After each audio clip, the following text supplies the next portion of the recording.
안녕하세요.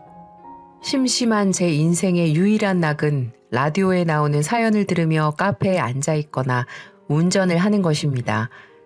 제 결혼 생활을 곁에서 지켜본 친구들이 다른 사람들 이야기만 듣지 말고 제 이야기를 보내보라고 해서 부족한 솜씨로 사연을 보내게 되었네요. 30대라는 젊은 나이에 찾아온 유방암을 끝으로 이혼까지 하게 된 제 인생이 평범하지는 않다고 주변에서 계속 부추기더라고요. 저도 20대 때는 젊은 아가씨들처럼 노는 걸 좋아하고 제 인생이 이 세상에서 가장 특별하다고 생각하는 사람 중에 한 사람이었죠. 그래서 운명 같은 시시한 걸 믿기도 했었고요. 아마 제가 운명이라는 걸 믿지 않았다면 지금쯤 다른 인생을 살고 있지 않았을까라는 생각도 해봅니다. 남편과 저는 인연이 겹쳐 제 운명이라고 생각했지만 지금 돌아보니 그저 악연일 뿐이었다는 생각이 드네요. 남편과 저는 대학교에서 만나 연애를 시작하게 되었습니다. 이후 저는 전공을 살려 중학교에 영양사로 근무를 하고 있었고 남편은 직장 생활이 잘 맞지 않는다고 해 자동차 딜러를 하고 있었어요. 제가 조금 소극적인 성향이라면 남편은 외향적인 성향이 강했기 때문에 저도 남편이 영업직을 하는 게 더 맞다고 생각을 했습니다. 20살 후반에 저희는 결혼을 하게 되었고 양가 어른들의 도움과 대출을 보태 신혼집을 구해 그때부터 지옥이 시작되었습니다. 여보, 내 검은색 양말 못 봤어? 오늘은 그거 신어야 하는데. 빨래에 검은색 양말 없었어. 혹시 다른 색이랑 착각한 거 아니야? 아유, 무슨 소리야. 내가 검은색 양말이 몇 갠데. 그냥 대충 있는 양말 신고 가. 이러다가 늦어. 아무튼 찾아봐. 나 계약할 땐 그 양말 꼭 신어야 돼. 저는 무슨 뚱딴지 같은 소리인가 하고 여기저기 찾아보는데 세상에나 남편이 양말을 둘둘 말아서 두는 건 알고 있었지만 그걸 침대 밑에 쌓아두고 사는지는 몰랐었네요. 그 중요하다는 검은색 양말은 침대 밑에서 몇 개, 장롱 틈에서 몇 개, 또 냉장고 틈에 몇 개, 아휴, 다 찾고 보니 10개가 넘더군요. 그날 저녁 남편에게 양말을 다 찾았다고 하니까 그것 보라며 집안에 있다고 했지 않냐고 하는데 할 말이 없더라고요. 그러면서 저보고 청소를 꼼꼼히 했으면 이런 일도 없었을 거라고 하면서 구박을 하기 시작하는 거 있죠. 저는 그런 남편의 등짝을 짝소리가 나게 때리고 빨래는 빨래 바구니에 넣으라고 말을 했죠. 신혼 초에는 그래도 이런 소소한 일들로 제가 큰 소리도 낼 수 있었어요. 딱 신혼 1년 정도는 말이죠.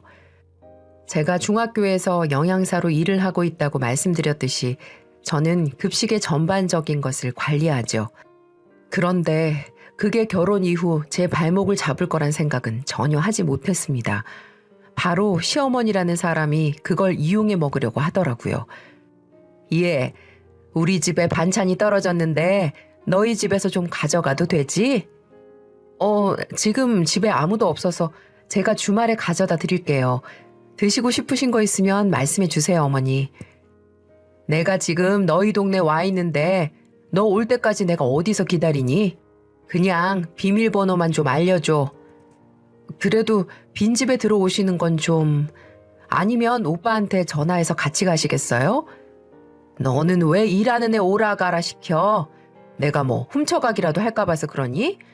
됐다. 더럽고 치사해서 안 가져가. 시모는 제가 음식을 한다고 해서 결혼 이후 꼬박꼬박 반찬을 받아가서 먹었습니다. 영양사 며느리가 하는 반찬이니 짜지도 않고 건강할 것 같다고 하면서요. 덕분에 저는 간단한 밑반찬부터 국, 찌개까지 신경을 안 쓸 수가 없었어요.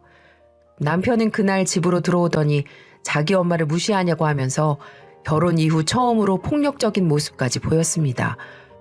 저를 소파에 밀쳐내고는 벽을 쾅쾅 때리면서 또 한 번 무시하면 가만 안 두겠다고 하는데 그날은 무서워서 안방에 들어가지도 못하고 거실에서 잤네요.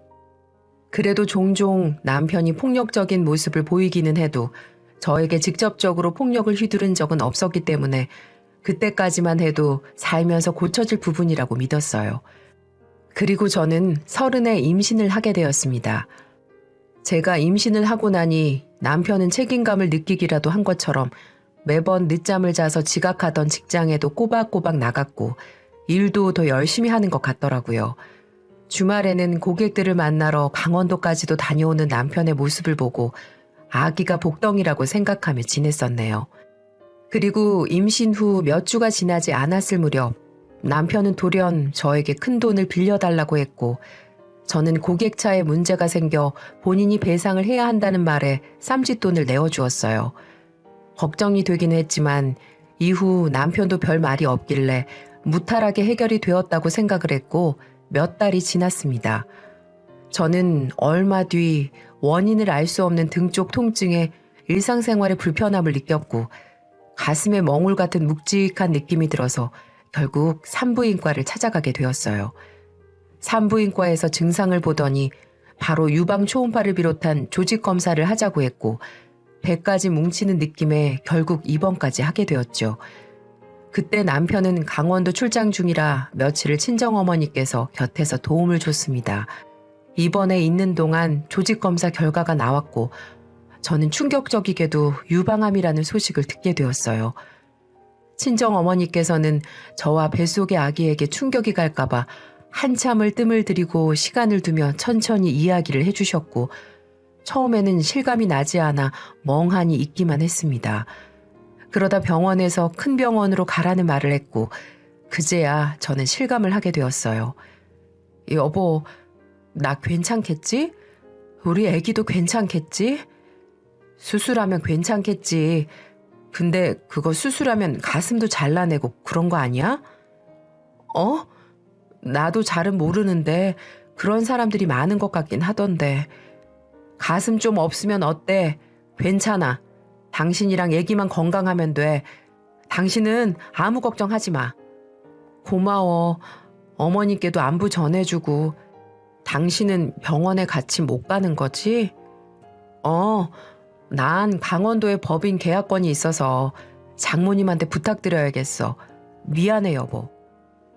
좀 서운하긴 했지만 남편이 다른 것도 아니고 일 때문이니 저는 이해를 하려고 했습니다. 그리고 친정어머니와 함께 큰 병원에 다시금 진료를 보러 갔죠. 천만다행으로 제가 임신 초기가 아니었기 때문에 아기를 낳고 난 이후에 항암 치료를 할 수 있을 것 같다고 했고 가슴 절제 수술 또한 가능하다고 했어요. 그 순간에는 내 가슴이 없어지면 나는 여자로서 어떻게 되는 건지에 대한 생각보다는 아기와 함께 살 수 있다는 사실에 그저 감사했습니다. 태어나지도 않은 아기에게 마취약을 겪게 할 생각을 하니 엄마가 된 도리로 참 미안했는데 제 마음을 알아주기라도 한 걸까요? 의사 선생님께서 엄마가 자면 아기도 같이 잘 거라고 하더군요. 제가 수술을 한다는 소식을 들은 시어머니는 저희 집으로 한달음에 달려왔습니다. 너 수술은 안 된다. 곧 있으면 아기 태어나는데 그때까지 참으면 안 되겠니? 어머님, 그게 무슨 말씀이세요?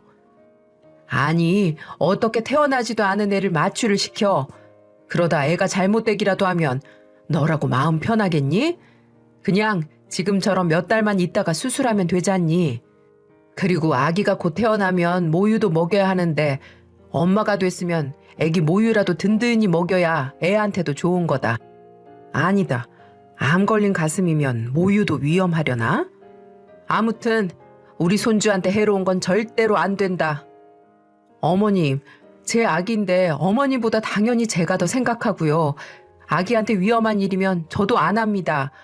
저는 어떻게든 살아보려고 하는데 어머님은 어떻게 손주만 생각하세요? 시모의 말도 안 되는 소리에 저도 답답하고 섭섭해서 한 소리를 했습니다. 그때 가만히 앉아있던 남편이 일어서서 시모의 편을 들기 시작하더군요. 엄마한테 큰 소리 치지 마. 그리고 사실 나도 애가 있는데 수술하는 거 좀 신경 쓰여. 당신한테 말은 안 했지만 임신 중이면서 아프다고 진통제 챙겨 먹는 거 이상해 보인다고. 그럼 아파서 죽겠는데 어떡해.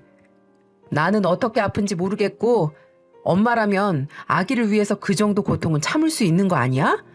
당신이 모성애가 약한 건가? 서운하게 들릴 수 있겠지만 나도 우리 아이 아빠고 의견 정도는 낼 수 있다고 생각해. 저는 더 이상 참지 못하고 집을 뛰쳐나와 친정집에서 머무르게 되었어요. 아무것도 모르는 친정어머니는 수술 전이라 제가 불안해서 왔다고 생각하셨는지 따뜻한 잠자리를 마련해 주시더군요. 며칠 뒤 저는 무사히 양쪽 유방 전체를 절제하는 수술을 했습니다. 대부분 절제 수술과 동시에 보건 수술을 하기도 한다고 들었지만 저는 임신 중이라 그마저도 할 수 없었죠. 몇 시간 뒤 저는 살을 찢는 고통에 눈을 떴고 병실에는 남편과 친정 어머니 그리고 시모가 나란히 앉아 있었어요. 걱정하는 세 사람을 뒤로하고 저는 진통제를 달라며 난리를 부렸습니다. 정말 너무 아파서 아기에게 진통제가 안 좋을 수 있다는 사실조차 망각한 채 진통제를 처방받아서 먹었습니다. 일주일 정도 입원 후 저는 퇴원을 하게 되었고 한 달도 지나지 않아 출산까지 하게 되었어요. 출산을 하고 나서부터는 아기 육아하랴 항암 치료하랴 정말 정신이 없었어요. 이 나이에 애가 애를 낳은 걸로도 모자라서 조금 더 건강한 엄마가 되고 싶어서 하루가 멀다 하고 병원을 갔습니다. 솔직히 이 시기에 제가 다른 사람을 챙길 여력이 없어서 남편과 시댁에게 소홀했던 건 인정합니다. 저도 정말 여유가 없어서 제 몸 하나와 딸아이 챙기기 급급했으니까요. 여보, 미안해. 내가 아파서 당신이 혼자 외롭겠어. 아니야. 나 일하는 것도 바쁜데 외로울 시간도 없어. 나 이번 주도 강원도 출장이 있으니까 지연이랑 잘 놀고 있어. 주말마다 장거리 운전하느라 자기가 고생이 많네. 이만하면 계약해 줄 때도 된 것 같은데. 그래도 이 법인이랑 계약 터놓으면 앞으로 다달이 몇 대씩은 꼬박꼬박 나갈 수 있어. 그러니까 조금만 더 기다려줘. 저는 가족을 위해서 일을 한다는 남편의 말을 철석같이 믿고 독박 육아를 이어나가고 있었어요. 그러다 평일 새벽 아기가 갑자기 열이 나기 시작해 저는 걱정스러운 마음에 남편의 차키를 갖고 나갔습니다. 남편이 강원도 출장을 다녀온 다음 날이었고 너무 피곤해 보여서 비록 초보 운전이지만 새벽 운전이라면 괜찮겠다 싶어서 카시트에 아기를 태우고 병원으로 갔습니다. 다행히 아기는 별일이 없었고 해열제를 비롯한 감기약을 처방받아 다시 차로 돌아왔죠. 병원에 갈 때는 부랴부랴 가느라 내비게이션을 보지도 않았었는데 돌아가는 길에는 조용한 라디오라도 들으려 모니터를 봤는데 즐겨찾기가 되어 있는 곳이 눈에 보이더라고요. 이름도 저장되어 있지 않은 주소지는 저희 동네에서 40분 정도 떨어진 곳에 위치해 있었어요. 그 순간 뭔가에 홀린 듯이 남편의 목적지 기록을 살폈고 호텔, 모텔, 펜션, 가릴 것 없이 다닌 기록이 다 나오더라고요. 그럴 리 없다고 믿고 싶었지만 너무 명확한 증거들을 보고도 모른 척 할 수 없어 남편의 블랙박스 SD카드를 챙겨 집으로 올라갔어요. 남편은 새벽에 제가 밖에 나갔다 온 것도 모르고 여전히 자고 있더군요. 그리고 방에서 조용히 혼자 블랙박스 화면을 확인했는데 주말마다 남편은 출장을 간 게 아니었어요. 심지어 평일에도 출근하지 않은 채 얼굴 모를 여자와 데이트를 즐기고 있었습니다. 와이프가 아파서 혼자 병원을 다니고 항암 치료를 하는 동안 이 남자는 바람이 난 거였어요. 그 화면을 다 확인하고 나니 당장이라도 깨워서 욕을 하고 싶은데 곤히 자고 있는 딸아이가 눈에 밟혀 그런 남편을 두고 볼 수밖에 없었습니다. 그리고 다음 날이 되었어요. 당신 바람 피우는 거 알고 있어. 그 여자 이제 정리해줬으면 해. 무슨 말이야? 바람이라니. 당신 차 블랙박스, 최근 목적지들 이거 다 어떻게 설명할 거야? 아니, 설명도 필요 없고 그냥 그 여자 정리하고 마음 잡아줘. 나 정말 이래저래 힘들어. 너 의부증 있어? 남의 차는 왜 뒤지고 난리야? 그래놓고 뭘 뻔뻔하게 나한테 말을 하는지 모르겠네? 그래, 나 요즘 연애한다. 그게 무슨 문제라도 돼? 솔직히 말하면 당신은 재수가 없는 거지만 난 억울해. 사기 결혼 당한 것 같다고. 어떻게 결혼하고 얼마 되지도 않아서 유방암이 걸려? 나 아직 젊고 예쁜 여자들 보면 설레. 근데 당신한테는 아무것도 느낄 수 없어. 어떻게 나한테 그런 말을 할 수 있어? 내가 또 못할 건 뭐냐? 내가 뭐 못할 말 했어? 당신 밑으로 들어간 병원비가 얼마인지 알기나 해? 그건 내 보험에서 다 나올 돈인데 그 이야기가 왜 나와? 그럼 내가 연애할 때부터 당신한테 해준 돈들은? 그건 알기나 해? 고작 병원비 몇 갖고 물고 늘어지겠다는 거야? 그 순간 제 머리 위로 소뚜껑만한 손이 퍽 하는 소리와 함께 닿았고 저는 그 자리에서 주저앉아 버렸습니다. 그러고 나서도 남편은 화가 풀리지 않는지 반지를 낀 손으로 제 머리통을 몇 대를 때렸어요. 그 이후 남편이라는 인간은 사람 새끼가 아니라는 걸 알고 꼭 나를 위해, 우리 아이를 위해 복수를 해주고 싶었습니다. 정말 사람이라면, 최소한의 인간으로 태어났다면 이렇게 뻔뻔하게 잘못을 저지르고도 당당하게 나오지는 않을 테니까요. 그때부터 남편 놈을 사람이 아닌 발정난 동물로 취급하기로 했어요. 그래서 먼저 다음 날 남편 모르게 변호사를 선임해 지금 제 상황에 대해 모든 걸 의뢰했고, 변호사는 최대한 법정에서 유리한 판정을 받으려면 증거들을 많이 수집하는 게 좋다고 하더군요. 그래서 그날부터 이미 확보한 블랙박스 영상은 물론이고 남편과의 대화 내용을 녹음하기로 했고, 실제로 그 상간녀와 바람피는 현장을 덮치기도 했습니다. 그래서 남편에게 의도적인 질문들을 많이 했어요. 그리고 바보같이 매달리는 척, 당하는 척 연기도 했습니다. 이게 가능했던 이유는 더 이상 남편에 대한 사랑이 아예 없었기 때문에 비굴한 모습을 보여도 법정에서 남편의 죄를 묻고 싶었고, 나중에 내 아이와 둘이서 잘 살고 싶다는 마음 하나 때문이었죠. 당신 오늘도 그 상간녀 만나고 왔어? 좋았어? 마누라 놔두고 바람 피는 기분은 어떨지 궁금하네. 네가 알아서 뭐하게? 다른 집 마누라들은 남편이 바람 피고 오면 죽이네 사내 하던데 넌 어째 이걸 즐기는 것 같다? 이제 다 포기한 거야? 포기라니. 난 당신이 밖에서 무슨 짓을 해도 이해하기로 했어. 언젠가는 당신이 돌아올 거라는 믿음을 갖고 말이야. 그리고 당신은 이 집의 가장이잖아. 내 남편이자 아이의 아빠이기도 하고. 그러니 상간녀랑 즐기다가 재미 없어지면 그때 나 많이 사랑해줘. 지금은 당신 돌아오길 바랄게. 참 희한한 여자네. 그래 뭐 당신이 그렇다니 나도 편하게 만날 수 있겠네. 그리고 나 돈 좀 줘. 나 이번에 돈 쓸 일이 생겼는데 돈이 좀 부족하네. 당신 보험금 이번에 받았잖아. 그거 빼서 나한테 좀 줘. 몇 달 있다 줄 거니까. 뭐? 그건 안 돼. 저번에도 2천만 원 줬잖아. 내가 당신 금고야? 나한테 뭐 맡겨놨어? 당신 일하면서 월급 받고 제대로 월급을 갖다 준 적은 있어? 지금까지 내가 벌어둔 돈, 우리 친정에서 도와준 걸로 버티고 살아왔는데 미안한데 그 돈은 못 줘. 그 돈은 나중에 우리 애기 교육비로 쓰려고 묶어놨어.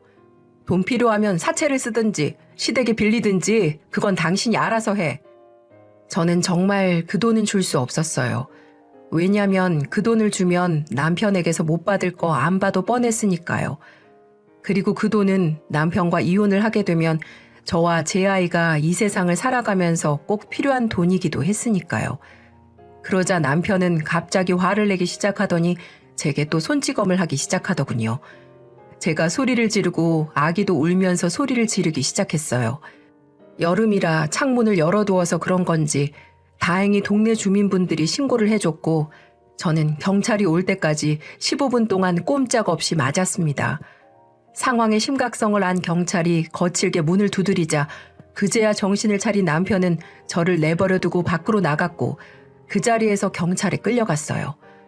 저는 아기와 함께 응급실에 가서 치료를 받았고 앞니가 깨지고 관자놀이 부근이 찢어지는 등 전치 4주의 진단을 받았습니다. 너무 억울했어요. 어떻게 돈을 주지 않았다는 이유로 아내를 그렇게 무참히 짓밟을 수 있을까요? 그렇게 전 경찰에서 남편과 격리된 채 조사를 받기 시작했고 경찰은 제게 남편의 처벌을 원하느냐고 물었습니다. 그래서 전 조금도 고민하지 않은 채 강력히 처벌을 원한다는 진술서를 작성했고 사인까지 했어요.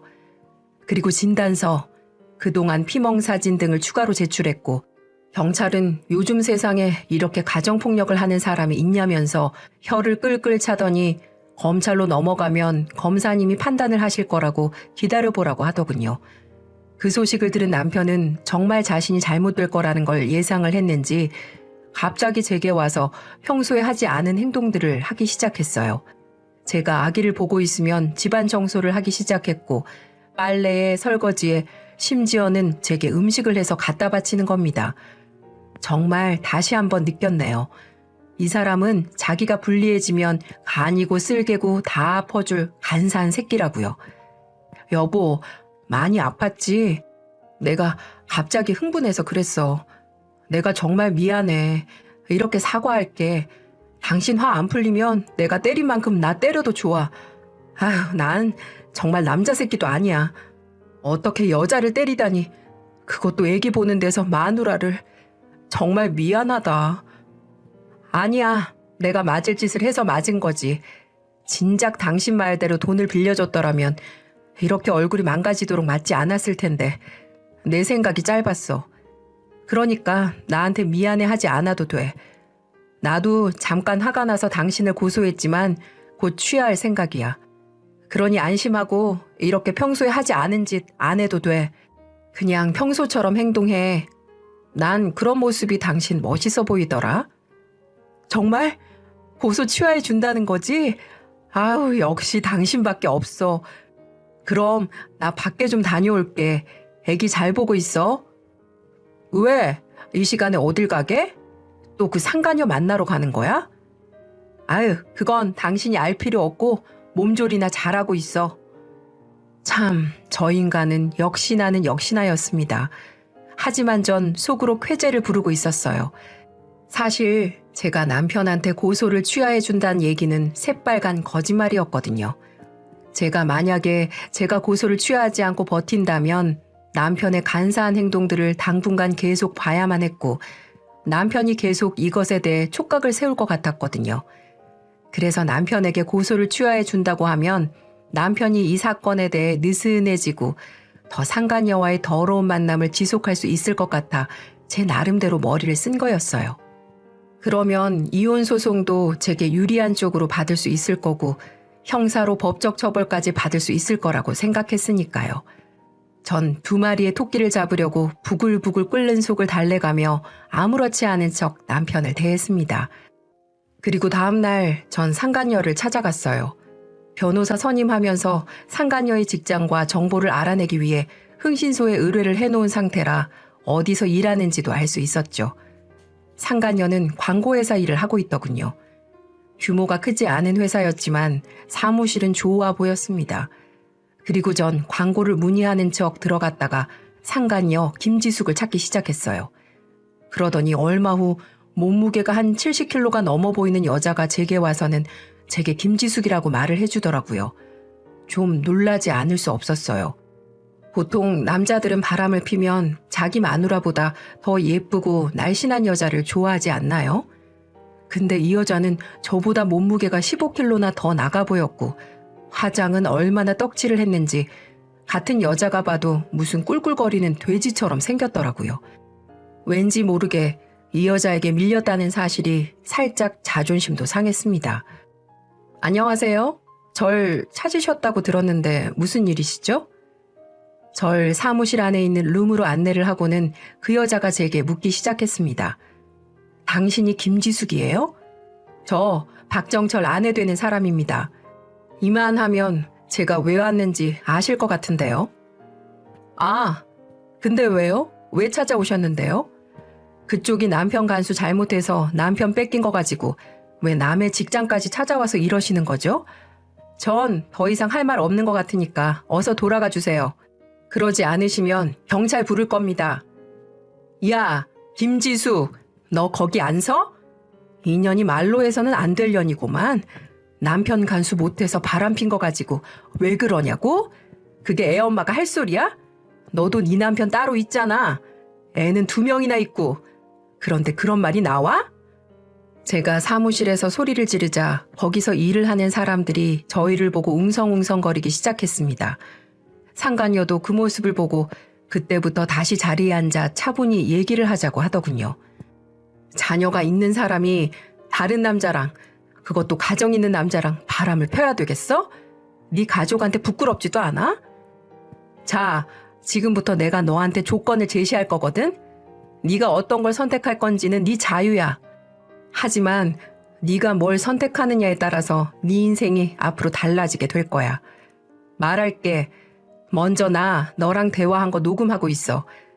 네가 조금 전에 이미 내 남편하고 바람핀 거 인정했고 네가 남편 놈과 차 안에서 애정행각한 블랙박스 영상도 내 핸드폰에 저장되어 있어. 그래서 네가 내 조건을 받지 않는다면 난 이 녹음본과 영상을 지금 당장 네 회사 사람들한테 뿌릴 작정이야. 그리고 너네 회사 광고 회사지? 그래서 난 지금 바로 나가서 저기 저 사람들 중 한 명한테 가서 명함 크게 파서 이 사무실 그리고 니네 남편 다니는 직장에도 찾아가 똑같이 뿌릴 생각이야. 이게 첫 번째 제시아니고 두 번째, 만약에 네가 모든 걸 인정하고 앞으로 다시는 내 남편 만나지 않을 거라는 녹음하고 내게 무릎 꿇으면 진심 어린 마음으로 빈다면 난 널 용서해 주려고 해. 무슨 말인지 알겠지? 그러니까 지금 결정해. 딱 1분 줄게. 그러자 상간녀 김지숙은 1분을 준다는 제 얘기에도 1초도 안 돼 바로 무릎을 꿇더군요. 그 모습을 보고 얼마나 웃기던지 저렇게 간땡이가 조그만데 어떻게 바람을 핀 건지 애처로워 보이는 모습을 보니 물에 빠진 돼지 같아 보였습니다. 사모님, 정말 죄송합니다. 다시는 만나지 않겠습니다. 그러니까 제발 저희 가족만은 건들지 말아주세요. 저희 남편 저밖에 모르는 정말 착한 사람이에요. 그러니까 제발 저희 가정은 깨지 말아주세요. 그렇게 제게 무릎을 꿇고 사죄를 했습니다. 저희가 있던 룸 공간은 유리막으로 되어 있어서 광고회사 사람들이 다 저희 모습을 볼 수 있었고 이 정도면 회사 사람들에게 인연이 뭘 잘못하긴 했나 보다. 그래서 무릎을 꿇었나 보다. 이렇게 깊은 인상을 준 것만으로도 성과라 생각했고 제가 말했던 모든 말들을 이번에는 녹음하면서 영상으로도 녹화를 했기 때문에 나중에 이혼을 할 때 더 명확한 자료로 쓸 수 있을 것 같은 목적을 달성하고 돌아올 수 있었습니다. 그렇게 전 그동안 모아뒀던 모든 자료들을 법원에 제출했고 제가 결국 원하는 쪽으로 결과를 마무리할 수 있었습니다. 양육권은 물론이고 매달 50만 원씩 양육비를 지급하라는 판결을 받았고요. 상간녀에게도 같이 소송을 걸었어요.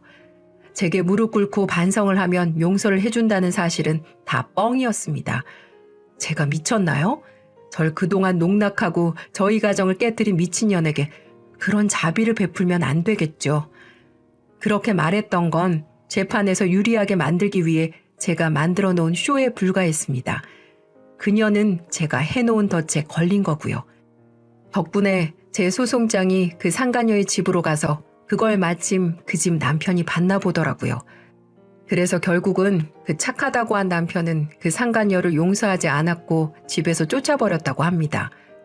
들어보니 그 집 남편은 고등학교 교사던데 지복을 지가 차버린 거라고 말할 수 있겠네요.